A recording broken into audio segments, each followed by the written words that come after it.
Welcome to educational academy. आज हम पढ़ेंगे भूकंप। तो भूकंप के बारे में पढ़ने से पहले हम जानेंगे भूकंप है क्या और भूकंप क्यों आते हैं। ये जो अर्थक्वेक है किसे कहते हैं? भूकंप अर्थ पृथ्वी के कंपन को ही भूकंप कहते हैं। ठीक है ना? ये क्यों आते हैं? तो मुख्य रूप से 3 कारण है। सबसे पहला भूकंप आने का कारण देखें तो भूकंप आने का कारण में देखें भूकंप के कारण देखें, अगर भूकंप के कारण में अगर हम देखें तो मुख्य रूप से 3 है। सबसे पहला प्लेट टेक्टोनिक। कौन? Plate tectonic.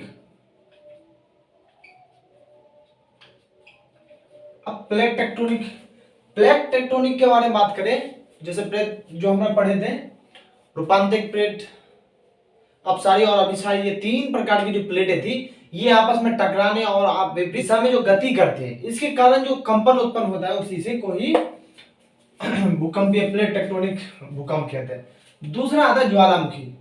ज्वालामुखी की बात करें, ज्वाला जब पृथ्वी के अंदर से लावा निकलती है, मैग्मा, और उस रूप में जब पृथ्वी को एकदम ब्रस्ट मतलब विस्फोट करती है, उस द्वारा जो ज्वाला निकलती है और पृथ्वी का उस समय भी कंपन होता है और उस कारण भूकंप उत्पन्न होती है। ज्वालामुखी ज्वालामुखी दूसरा। और तीसरा हो गया कृत्रिम। कृत्रिम कृत्रिम क्या अगर बात करें तो जैसे परमाणु विस्फोट,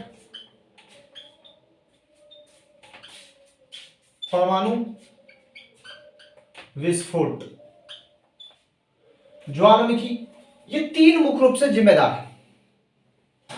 और एक 4 भी देख ले, चौथा भी, पृथ्वी की आंतरिक क्रियाएं।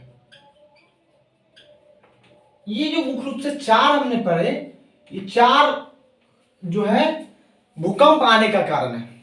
अगर भूकंप के बारे में पढ़े तो हम सबसे पहले जानेंगे भूकंप आते क्यों है। अगर हमें इसके बारे में पता चल गया तो भूकंप को आसानी से हम जान जाएंगे। तो प्लेट मुख्य रूप से हम 3 लास्ट क्लास में पढ़ लिया था। अगर पिछली क्लास मेरी वीडियो देखे होंगे आप तो आसानी से आप समझ लेंगे प्लेट टेक्टोनिक के बारे में। प्लेट टेक्टोनिक में 3 मुख्य रूप से प्लेट पढ़े थे, डायवर्जन, कन्वर्जन मतलब अपसारी, अभिसारी और रूपांतरित पढ़े थे। 3 मुख्य प्लेटें पढ़े थे जो आपस में क्रियाएं करती है। इनके कारण भूकंप, पृथ्वी का कंपन होता है, प्लेटों का टकराती है जिससे हिलती है और भूकंप के आने की स्थिति बनती है। और दूसरा ज्वालामुखी, जब स्टीनोस्फीयर से लावा का उद्भेदन होता है उस दौरान जो प्लेटों को विस्फोट होकर ऊपर निकलती है ज्वालामुखी, जिस कारण प्लेटें हिलती है और एक तरफ से भूकंप आता है। दूसरा तीसरा जो कृत्रिम कारण है, जो परमाणु, जैसे हम मनुष्य परमाणु विस्फोट करते हैं। जैसे परमाणु का परीक्षण किया इन्होंने, परमाणु परीक्षण किया तो एक तरफ से जो जहां पे किया जाएगा वहां पे भी अर्थक्वेक आने की संभावना रहती है और अर्थक्वेक आती है, तो ये भी परमाणु विस्फोट। और पृथ्वी के आंतरिक क्रिया, आप देखो हम जानते हैं पृथ्वी the interior structure of the earth वाले लेक्चर में हम पढ़े थे, चैप्टर में पढ़े थे कि पृथ्वी के अंदर विभिन्न प्रकार की गैसें हैं, विभिन्न प्रकार की अलग अलग परतें हैं, कहीं पर ठोस है कहीं द्रव है। तो जब ये आपस में क्रियाएं करेगी, जब गैसें आपस में क्रियाएं करेगी, ऑटोमेटिक इसमें विस्फोट होगा और भूकंप आने की संभावना होगी। ये भूकंप है। भूकंप जो आते हैं मुख्य रूप से एक पहले देखते हैं भूकंप। ये हम सबको पता है, ये अर्थ है। क्या अर्थ का ये वाला पार्ट है क्रस्ट। क्या है ये वाला पार्ट जो हम देख रहे हैं, ये वाला पार्ट क्रस्ट है सबसे ऊपर, और ये मेंटल है, ये मेंटल है और ये कोर है। ठीक है, मेंटल और कोर सबको पता है। क्रस्ट, ये क्रस्ट मेंटल कोर। भूकंप कहां से आती है? देखो भूकंप आती है जैसे क्रस्ट वाले पार्ट से निकली, और जहां से निकली उसको क्या कहते हैं? फोकस। क्या कहते हैं उसको क्या कहते हैं? फोकस। जहां से निकली उसे कहते हैं फोकस, फोकस। और जहां पे इसका कंपन जो क्रस्ट के सबसे ऊपरी परत पे और सबसे पहले प्राप्त हुई इसकी जानकारी महसूस हुई, उसे बोलते हैं फोकस, और बोलते हैं इसे इपी सेंटर। क्या बोलते हैं? EP centre. इतना अब जान, जो बहुत सारे कंफ्यूजन होते हैं, इपी सेंटर उसे कहते हैं, और इपी सेंटर इसे कहते हैं, और फोकस इसे कहते हैं। इसे हिंदी में बोलते हैं भूकंप अधिकेंद्र, भूकंप अधिकेंद्र। ठीक है, भूकंप अधिकेंद्र, ये भी याद था, दोनों आप नाम याद कर ली। तो ये हम जो सिस्मिसिटी के बारे में पढ़ रहे हैं, सिस्मिसिटी, अगर भूकंप आए तो भूकंप जहां से अर्थ के जो इंटीरियर पार्ट है, जो क्रस्ट में हो, क्रस्ट वाले पार्ट में, जो भी ये वाले पार्ट में जहां पे उत्पन्न हुई, जहां से स्टार्टिंग हुआ, वहां वाले पार्ट ऑटोमेटिक, तो जानते हो आप, यहां से ऊपर ही थोड़ी जाएगी, वो नीचे भी आएगी ना, ये इधर भी जाएगी, इधर भी जाएगी, इधर भी जाएगी, आगे हम पढ़ेंगे कैसे। तो भूकंप जहां से स्टार्टिंग हुआ उसे बोलते हैं फोकस, और क्रस्ट वाले पार्ट को जो सबसे पहले महसूस किया गया भूप्रकृति को, वो से बोलते हैं इपी सेंटर। ठीक है, ये भूकंप आने के, भूकंप मुख्य रूप से 3 तरंगे के रूप में आते हैं, 3 वेव्स होते हैं भूकंप के। पहला पी, एस और एल। कितना? पी और एस, एल। अब इसको थोड़ा मिटा देते हैं, पी, एस और एल। तो पी और एस, एल के बारे में अगर जाने, पी क्या है, एस क्या है, एल क्या है। पी, देखो पी तरंगे, इसको बोलते हैं प्राइमरी वेव्स, बोलते हैं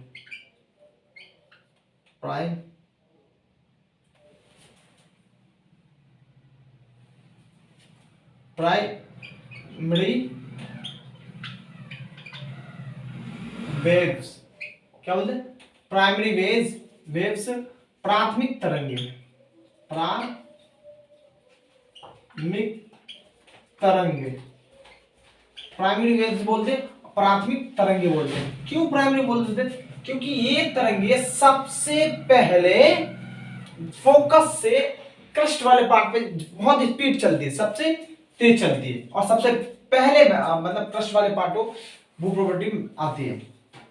ठीक है, तो ये प्राथमिक तरंगे भी है, प्राइमरी वेव्स प्राथमिक तरंगे भी है, ये सबसे तेज होती है, सबसे तेज होती है। ठीक है, इस तरह के सबसे तेज होती है।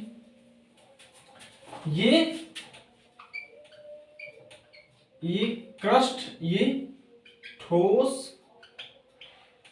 द्रव, गैस, तीनों से गुजरती है। ठीक है, इतना समझ में आ गया। प्राइम हम क्या पढ़े? इसे अनुदैर्ध्य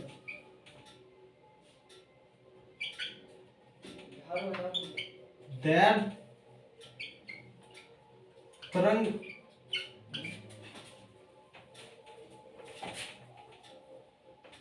ये अनुदैर्ध्य तरंगे होती है, इससे नुकसान कम होता है।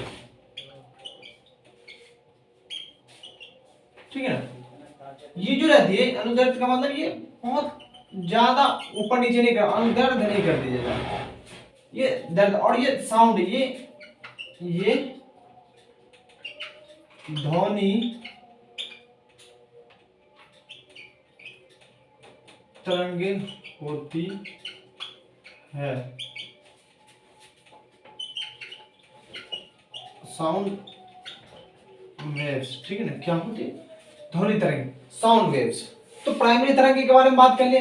जो प्राइमरी वेव्स होती है इन्हें प्राथमिक तरंगे भी कहते हैं, सबसे तेज होती है। ठीक है ना, ये ठोस, द्रव, गैस तीनों से होकर गुजरती है। ये तीनों, देखो ये बात है, ये सबसे तीनों से गुजरती है, ये अनुदैर्ध्य तरंगे होती है। ठीक है ना, इससे नुकसान कम होता है क्योंकि सबसे तेज होकर गुजरती है, इसमें दर्द अनुदैर्ध्य नहीं होता, अनुदैर्ध्य बहुत कम होता है, जिससे नुकसान भी कम होता है। और ये साउंड वेव्स होती है, आवाज करते हैं, ठीक है ना। इस टाइप से ये प्राथमिक वेव्स तीनों ध्यान रखें। अब हम पढ़ते हैं एस तरंगे के बारे में। तो एस तरंगे के बारे में पढ़े, एस वेव्स, वेव्स तरंगे। एस तरंगे के बारे में बात करें, ये तरंगे ये केवल ठोस से गुजरती है,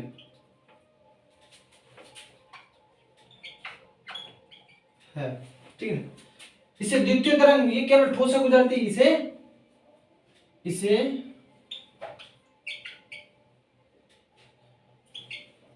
द्वितीय तरंगे भी कहते हैं।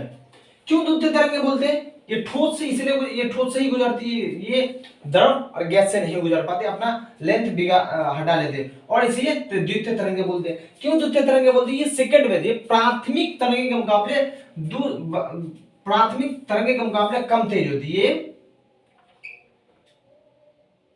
ये पी तरंगे के मुकाबले एस तरंगे देर से पहुंचते, ये पी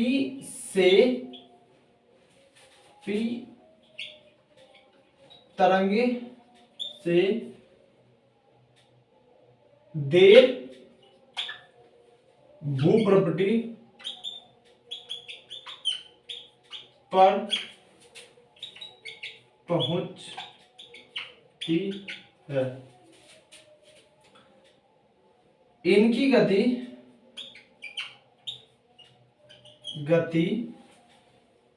पी तरंगे के मुकाबले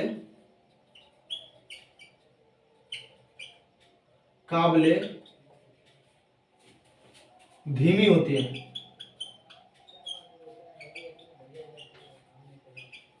ठीक है। ये होती है इनकी गति पी तरंगे के मुकाबले धीमी होती है, हो गया। और ये जो तरंगे होती है मुकाबले धीमी होती है, ये अनुदैर्ध्य तरंगे होती है। किसके? ये उससे, ये अनुदैर्ध्य तरंगे होती है, ये अनुदैर्ध्य, ये तरंगे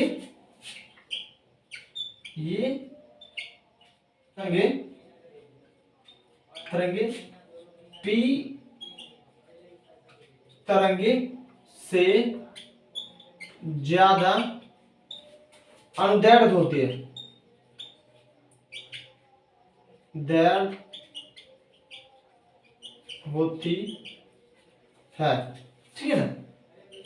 पी तरंगे, एस और पी के बारे में, एस के बारे में अगर फिर से बात करें तो ये केवल ठोस से ही गुजरती है, ये केवल ठोस से गुजरती, गैस द्रव से नहीं गुजरती, अपना लेंथ हटा लेती है, किसी और डायरेक्शन में चली जाती है, और इसे द्वितीय तरंगे बोलते हैं। ये क्यों द्वितीय तरंगे? पी तरंगे के मुकाबले एस तरंगे थोड़ा देर से पहुंचती भूप्रपटी पर, है ना। इनकी गति पी तरंगे से के मुकाबले धीमी होती है, ये तरंगे पी तरंग से ज्यादा अनुदैर्ध्य होती है, और इससे ज्यादा नुकसान भी होता है। पी तरंगे के मुकाबले ये तरंगे पी तरंगे के मुकाबले ज्यादा नुकसानदायक होती है, ठीक है ना। पी तरंगे के मुकाबले एस तरंगे कम नुकसानदायक कर दिए, लेकिन एस तरंगे, पी तरंगे कम नुकसानदायक कर दिए, लेकिन एस तरंगे की बात आए तो ये पी तरंगे के मुकाबले ज्यादा नुकसान करती। क्यों? क्योंकि ये धीरे चलते, किसके मुकाबले? पी तरंगे के मुकाबले ज्यादा धीरे चलते, ठीक है ना। अब आते एल तरंगे के बारे में।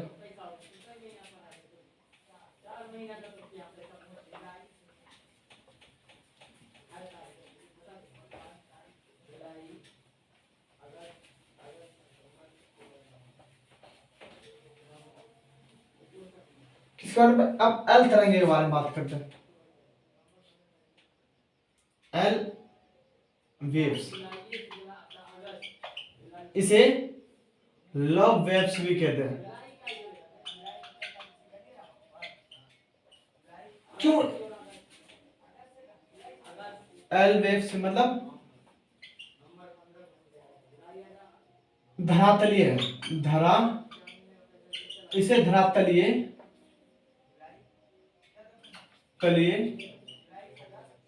तरंगे भी कहते हैं, ठीक है। इसे धरातलीय तरंगे कहते हैं। अब ये धरातलीय तरंगे क्यों है, देखिए, क्योंकि ये धरातलीय तरंगे इसलिए कहते हैं क्योंकि ये सिर्फ धरातल पे ही गति करते हैं। ये यहाँ से निकलेंगे और पूरा ये धरातल, ये जो भू प्रॉपर्टी है, भू प्रॉपर्टी पर ही ये गति करती है और ये नुकसान पहुंचाती है। यहाँ से फोकस निकले, भू प्रॉपर्टी से निकले और भू प्रॉपर्टी पे ही, मतलब ये धरातल से यहाँ से निकली, फोकस से और सीधा भू प्रॉपर्टी पे ही गति करते हैं, जिससे ज्यादा नुकसान देंगे। ये तरंगे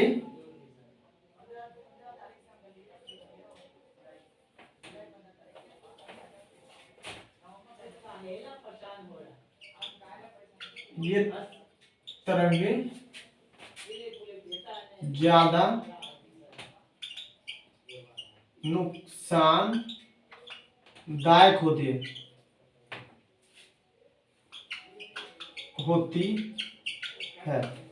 ठीक है। क्यों नुकसानदायक है? क्योंकि ये धरातलीय तरंगे और धरातल पे ही चलती है, जिस कारण ये, और ये धीमी, ये P और S के मुकाबले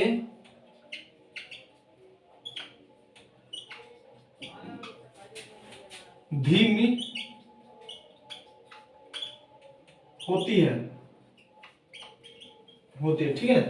ये एस तरंगे के मुकाबले धीमी होती है। किसके मुकाबले? एस तरंगे के मुकाबले। एस और पी तरंगे के मुकाबले थोड़ा धीमी होती है, ठीक है ना। ये एल तरंगे, ठीक है। एल तरंगे की बात करें तो ये तरंगे ज्यादा नुकसानदायक होती है और पी और एस के मुकाबले ज्यादा धीमी होती है, ठीक है ना। इसका जो अनुदैर्ध्य होता है, क्या ये तीव्र सबसे कम होता है, सर्वाधिक नुकसानदायक होती है, ठीक है ना। ये समझ में आ गया। बस 2 पॉइंट। इसे लव वैज्ञानिक ने खोज की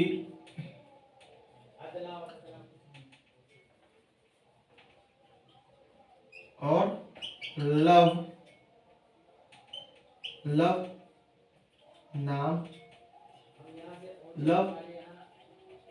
वेव्स नाम दिया गया, ठीक है ना। ठीक है, क्लियर। तो हम पी तरंगे, एस और एल के बारे में पढ़ लिए, क्यों होते हैं ये तरंगे, क्यों उत्पन्न होते हैं वो भी पढ़ लिए 3-4, और वे ये कहां से, जहां से निकलती है उसे फोकस बोलते हैं, और जहां पर सबसे पहले भू प्रॉपर्टी महसूस की जाती है उसे ईपी सेंटर कहते हैं, ठीक है ना। और तरंग के वेव्स जो होते हैं 3 टाइप में डिवीजन है, एल, ए, पी, एस और एल। पी तरंगे होती है तो प्राइमरी वेव्स होती है, प्राथमिक तरंगे होती है जो धरातल पर सबसे पहले पहुंचती है और इनकी गति तेज होती है, जिस कारण अनुदैर्ध्य तरंग ये स्लो होती है, धरातल पर सबसे तेज पहुंचती है और ये से नुकसान भी कम होता है, ठीक है ना। अब आती है एस तरंगे। एस तरंगे इसे द्वितीय तरंगे बोलते हैं, सेकंड वेव्स भी बोलते हैं। क्यों? क्योंकि पी तरंगे के मुकाबले थोड़ा धीमी चलती है और स्लो पहुंचती है धरातल पे, जिस कारण इसका से नुकसान उससे ज्यादा होता है। ये इसकी अनुपी तरंगे के मुकाबले अनुदैर्ध्य ज्यादा होता है एस तरंगे की, जिसका नुकसान भी ज्यादा होता है।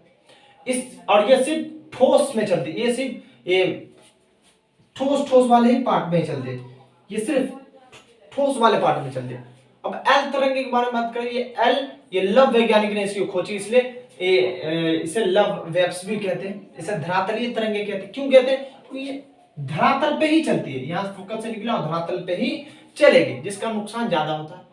पी और एस के मुकाबले ज्यादा अनुदैर्ध्य होता है, इसकी जो अनुदैर्ध्य होती है पी और एस से ज्यादा होता है, जिस कारण ये धीमी चलती है और ज्यादा नुकसान होता है, ठीक है। अब आता है भूकंप के मापी यंत्र। तो भूकंप जो अर्थक्वेक को कैसे मापते हैं? भूकंप के मापने का एक तो सिस्मोग्राफ होता है। सिस्मोग्राफ कहीं एक पर्टिकुलर जगह फिट किया जाता है और उसके अंदर 2 टाइप्स होते हैं, एक तो मर्केली होती है, मर्केली स्केल, और एक होता है रेक्टर स्केल। मर्केली स्केल जो होती है ये भूकंप से नुकसान को जानकारी देते हैं। जो मर्केली स्केल होता है ये भूकंप से जो नुकसान हुआ उनकी जानकारी देता है मर्केली स्केल। और रिक्टर स्केल ये भूकंप कितना हाईएस्ट भूकंप आई उनके बारे में बताती है, ये भूकंप किनका, ये कितना हाईएस्ट भूकंप आई है और कितना खतरनाक हो चुकी है, हो सकती है, उनके बारे में बताती है रिक्टर स्केल। और मर्केरी स्केल के बारे में बात करते हैं, 0 से 12 के बीच में इसका आंकड़ा लगाया जाता है, और जिसको 0 से जितना 12 के जितना करीब हुई उतना ज्यादा खतरनाक मानी जाएगी। और रिक्टर स्केल 0 से 9 जो अभी तक हाईएस्ट 9.5 नापी गई, 9.5 जो इतनी नापी गई सबसे हाईएस्ट भूकंप का ये है।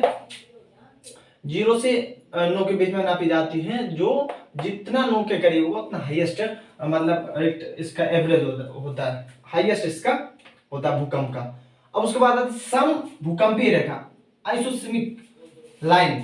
आइसोसेमिक लाइन क्या है, ये सारे एक समान भूकंपीय स्थान को मिलाती है, जो समान स्थान पे जो भूकंप आई है, मतलब जैसे मुंबई में, दिल्ली में जैसे आई, और वहां जैसे रिक्टर स्केल है, सिस्मोग्राफी, अब माने इन जो मर्कर स्केल और रिक्टर स्केल ये की कौन नापते, सिस्मोग्राफी, सिस्मोग्राफ,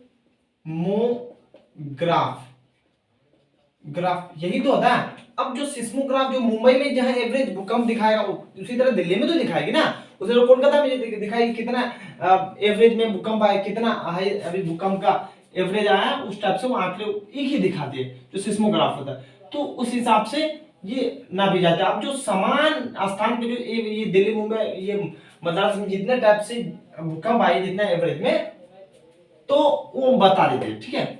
इनको बताने की जानकारी सम भूकंपीय रेखा, इनको समान स्थान को मिलाते हैं भूकंप के बारे में, ठीक, कौन कौन स्थान पे कैसे आए, ठीक। तो ये इनके बारे में बताते सम भूकंपीय रेखा। अब हम देखते हैं कि भूकंपीय जो सिस्मोग्राफी कहाँ कहाँ लगा हुआ ये इंडिया के अंदर। इंडिया के अंदर बात करें तो टोटल 5 जगह लगा हुआ इंडिया के अंदर भूकंप सिस्मोग्राफ का केंद्र। सिस्मोग्राफ का अगर केंद्र बोले, सिस्मोग्राफी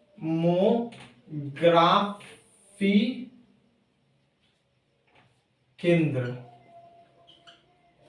तो पहला सबसे पहला आता है नई दिल्ली में, नई दिल्ली, दिल्ली। दूसरा आता है मुंबई, मुंबई। तीसरा आता है कोलकाता, कोलकाता। चौथा देहरादून, देहरादून। पांचवा पुणे। ये 5 जगह टोटल लगा सिस्मोग्राफी केंद्र।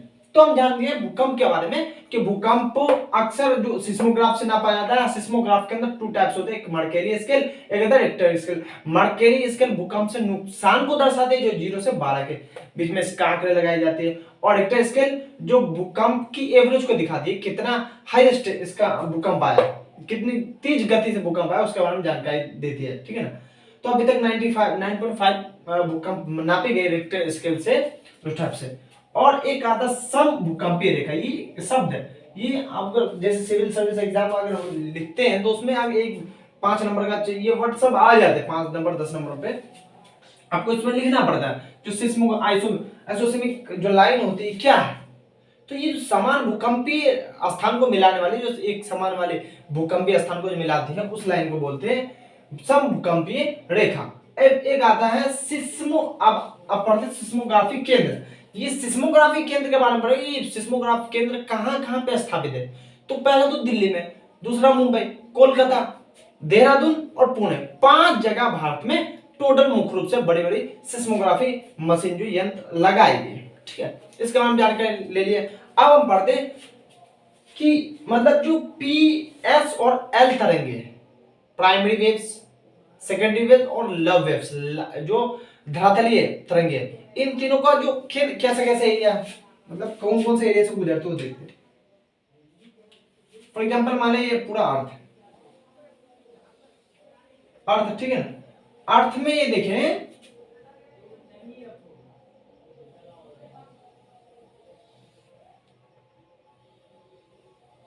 सबको पता है क्रस्ट,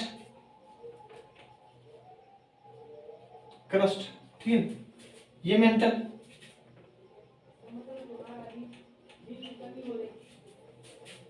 कोर,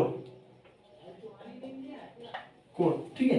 अब फॉर एग्जाम्पल जहां से फोकस भूकंप निकलना, यहां से निकल रही होगी ना, फोकस से निकला। अब भूकंप निकली यहां से, तो अब कहाँ आएगी भूकंप? ऑटोमेटिक निकली ऐसा आएगी, आएगी इस टाइप से आएगी,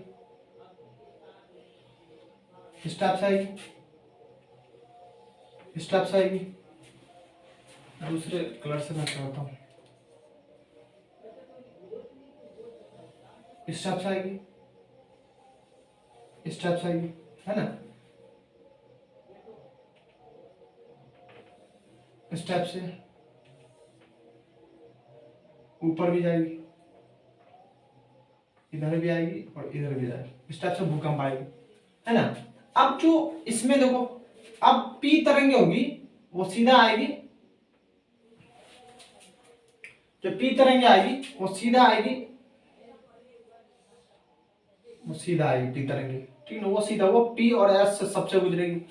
पी तरंगे के बारे में बात करें, थोड़ा इसका लाइन भी बिगड़ेगा, देखो जैसे लाइन बिगड़ रहा है, आई पी,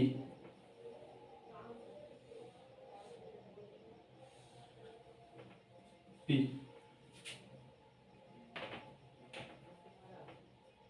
ठीक है, ये हो गया इस टाइप से। अब जैसे इसको अगर हम नाम दे दे, पी और एस के रूप में दे दो नाम, S S S, P S S P, इस टाइप से नाम दे दिए। तो ये देखो, आप यहां से यहां का बीच देखिए, अगर यहां से पूरा, अगर ये वाला क्षेत्र देखे, ये वाला क्षेत्र अगर ले इस वाले क्षेत्र को, तो ये वाला क्षेत्र पूरा जो है ना, ये पूरा 105 डिग्री, 105, तो क्या P किसका क्षेत्र? S तरंग छाया क्षेत्र, ठीक है, S तरंग छाया क्षेत्र। अब इसी तरह अब देखते यहां वाला क्षेत्र, देखते ये वाला क्षेत्र और ये वाला क्षेत्र, ये क्या P और S दोनों का छाया क्षेत्र है, S और P छाया क्षेत्र, छाया क्षेत्र 45, ये देख लो पहले, ये जो क्षेत्र देख लो आप, ये वाला देख लो 45 कितना, ये है यहाँ, ये वाला क्षेत्र है जहां पे P तरंगे और S तरंगे दोनों नहीं पहुंच रही। तो देखो ये वाले क्षेत्र पे पहुंच गई, और ये वाले क्षेत्र का P S और P दोनों छाया क्षेत्र है, क्या 145 डिग्री, कितना है 145 डिग्री है, डी है 145 डिग्री। ये भी P S छाया क्षेत्र, ये देखो आप समझाते हैं। ये वाला जो पार्ट आप जो दिख रहा है, यहां जो एस तरंगे, एस वेव्स जो निकली, एस वेव जो निकली है, देखो अब एस वेव सिर्फ ठोस अवस्था से गुजरी और पी ये द्रव अवस्था से नहीं गई और काट के साइड हो गई, और वो वहां पे नहीं जा सकी, जिसका ये पहुंच नहीं पाए, जिसका, और पी तरंगे बहुत तेज होती है, जिसका हम पूरा तीनों अवस्था से गुजरते हैं, ठोस गैस द्रव तीनों से गुजरी, और सिर्फ ये वाला क्षेत्र, यहाँ वाला ये वाला एरिया इसका छाया क्षेत्र हो गया। और एस तरंगे का देखा जाए तो पूरे 105 डिग्री से लेके 105 डिग्री तक छाया क्षेत्र, 105 डिग्री से 105 डिग्री तक छाया क्षेत्र है। और इसका देखें तो 145 से 145 डिग्री तक छाया क्षेत्र है, इसके एस पी का, ठीक है ना, जिसमें एस पी का बात करें, पी जिनमें एस पी दोनों शामिल है, ठीक है, इतना आपको समझ में आ गया। दो आपको हमने क्या किया, ये फोकस पॉइंट है, फोकस से यहाँ से जब तरंग के रूप में, पी तरंग के रूप में या एस तरंग के रूप में जब वो तरंगे निकलेगी, तो जिसका जो तेज तरंगे वो तो पहुंचेगा, तीनों ठोस द्रव गैस तीनों से गुजरेगी, जो गुजर गई, ठीक है। और एस तरंगे की बात करूं, सिर्फ ठोस से गुजरी और गैसीय और द्रव को विचलित होकर अलग होगी, जिसका लिए इसका छाया क्षेत्र बन गया। ये वाले क्षेत्र पे पी और एस दोनों नहीं पहुंची है, और ये वाला 105 से लेकर 105 डिग्री के बीच में यहाँ पे एस तरंगे ने नहीं एंटर किया, जिसका यहाँ पे छाया क्षेत्र हो जाता है, ठीक है। तो हम इस वीडियो में हमने जाना कि भूकंप क्या है, भूकंप क्यों आते हैं, भूकंप को कैसे नापे जाते हैं, भूकंप के जो सिस्मोग्राफी केंद्र है कहाँ कहाँ लगे गए हैं, और भूकंप का जो छाया क्षेत्र है उसको भी जानें। ठीक है, मिलते हैं नेक्स्ट वीडियो में नई टॉपिक के साथ। तब तक के लिए थैंक यू वेरी मच।